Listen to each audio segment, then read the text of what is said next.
এ খবর পুরনো। জুলাই আন্দোলনের ছাত্রনেতাদের নেতৃত্বে দল আসছে চলতি মাসেই। নতুন করে যেটা নিশ্চিত হওয়া গেছে, নতুন এই দলের প্রধান হবেন অন্তর্বর্তীকালীন সরকারের উপদেষ্টা নাহিদ ইসলাম।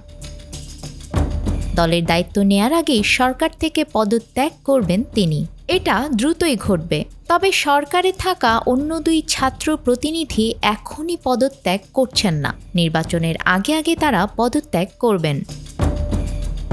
গত ৫ আগস্ট গণ-অভ্যুত্থানের মুখে শেখ হাসিনার পতনের পর ছাত্রদের নেতৃত্বে নতুন দল আসছে কিনা তা নিয়ে আলোচনা শুরু হয়। এক পর্যায়ে বৈষম্যবিরোধী ছাত্র আন্দোলন সারা দেশে কমিটি দেয়া শুরু করে।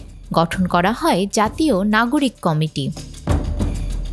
নাগরিক কমিটিও থানা পর্যায় পর্যন্ত কমিটি দিচ্ছে। মূলত বৈষম্যবিরোধী ছাত্র আন্দোলন, নাগরিক কমিটি এবং সুশীল সমাজের প্রতিনিধিদের নিয়ে নতুন দল গঠন হবে। শুরুতে আহ্বায়ক কমিটি গঠন করা হবে।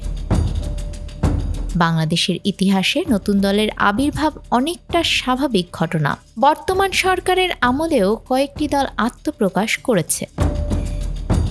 তবে অতীতে দেখা গেছে খুব কম দলই রাজনীতিতে প্রভাব রাখতে পেরেছে। ছাত্রদের নতুন রাজনৈতিক দল বড় কোনো প্রভাব তৈরি করতে পারবে কিনা সেটাই সবচেয়ে বড় প্রশ্ন।